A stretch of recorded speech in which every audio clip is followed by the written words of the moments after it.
It's time now for a look at the latest in local news. In the news, the Wayne County Board of Tourism held their Hog Jam over the weekend, and the Hog Jam was hosted by the Tourism Board this weekend at the JC Fairgrounds. 42 hunters, 18 wounded warriors, and 13 youth participated in this year's event. Friday night, 100 biggest hog, Hallie Harrison of Jesup with 281 pounds with a gun. Rex Johnson, Ludwig won Friday and Saturday night, $100 biggest hog killed by bow, totaling $200. Friday night, weight of 142 pounds, and Saturday night, weight of 125 pounds. Saturday night's 100 biggest hog killed by gun as wounded warrior Jared Bynum of North Carolina. First place 1,000 gun winner was wounded warrior Jared Bynum, 3 hogs, total weight of 619 pounds. Second place 500 gun winner was Matthew Granny of Bonaire, Georgia, hogs, total weight of 598 pounds. Third place $250 gun winner was Richard Johnson of Ludwig with 3 hogs, total weight of 524 pounds. And first place 1,000 bow winner Rex Johnson of Ludwig, 3 hogs, total weight of 391 pounds. $100 biggest hog killed by a youth, and $250 biggest hog killed by a female went to Hallie Harrison for 281 pounds. And a Blue Collar Heating and Air sponsor, $500 additional wounded warriors payout that went to Mark Gatto of Glenville, Georgia. 3 hogs, total weight of 464 pounds. At the end of the tournament, a total weight of 8,967 pounds of hogs were harvested. 27 hearts were sent to the Medical College of Georgia for research and study. And those results of this weekend's Wayne County Board of Tourism Hog Jam. Georgia senators on Friday voted 33-21 to support Governor Brian Kemp's top priority legislation to limit lawsuits, but not before some of Kemp's fellow Republicans extracted a concession in exchange for the votes necessary to secure a majority. Senate Bill 68 moves now to the House for more debate as Kemp continues to push for his legislation. A second bill that would limit third-party funding of lawsuits has not yet come to the full U.S. Senate. Kemp's bill sets stricter standards for when owners are accountable for injuries on their property and stops attorneys from recoveries fees twice for the same case. It allows separate trials for assigning responsibility and determining damages, and tries to make sure defendants get a baseless case dismissed before engaging in expensive pretrial preparation. Senate President Pro Tem John Kennedy, a Macon Republican sponsoring Kemp's measure, says that it's an effort to balance our civil justice system and stabilize costs for health care providers, job creators, and most importantly, Georgia consumers. Kennedy says our current system is broken and we have to do something to fix it. The cost of doing nothing, he says, is incredible. Democratic Senator Emanuel Jones of Decatur broke from his party to support the bill.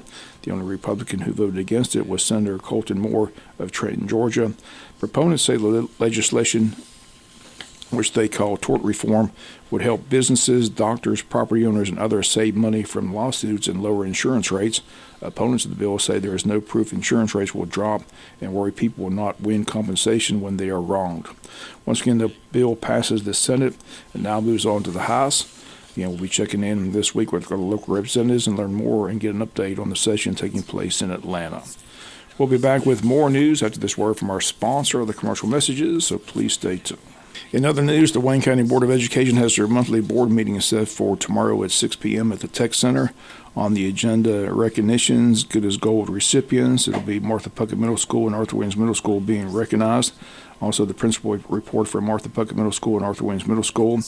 There is public participation on the agenda under items of business, discussion information, and capital outlay projects. Ms. Williams will update the board on the current capital outlay project. Also, migrant education program to be discussed. Also, several board policies on the agenda. Also, a financial report and executive session, all that taking place tomorrow at 6 p.m. Then on Wednesday, February 27th, the bids are due for those interested in bidding on the Wayne County Board of Education's capital improvement projects, the Ag Building, the ROTC facility, and the weight room. Board is also taking applications for a construction manager. That's expected to be hired soon, as the Superintendent and Board of Education had discussed how they want a construction manager on board to keep the Superintendent and Board of Education up to date with the projects and someone to be looking out for their best interest, not the interest of the contractor. Once again, these projects voted on and approved by the voters of Wayne County in the latest East Bloss referendum. Once again, the bids are due on the 27th of February, and WIFO will continue to follow the story as it develops. The Board of Education added the weight room to the capital improvement projects, so they believe it's a much-needed addition to the high school. And the board set to meet on Tuesday for the regular board meeting, then open the bids on Wednesday. We'll be back with some final news notes after this word from our sponsor of the commercial messages, so please stay tuned. Final notes in the news: Jesup City Commissioners, the City Manager, and the Mayor of Jesup, Ralph Hickox, have set the dates and times for their upcoming retreat. It will take place at City Hall on the dates of Friday and Saturday, March 28th and 29th. City will be working on their upcoming budget. We'll be meeting with department heads and we'll have a full agenda for the retreat. Once again, they're just going to stay local and conduct their retreat at City Hall. Once again, the dates March 28th and 29th. Also, the bids for the City of Jesup's East Jesup Sewer Project will take place on Tuesday, March the 4th at 10 a.m. They state that information will be available on the city's website, also on the procurement site. Finally, Oquinta Baptist Church is proud to host world-renowned archaeologist Dr. Scott Stripling on Sunday, March 16th.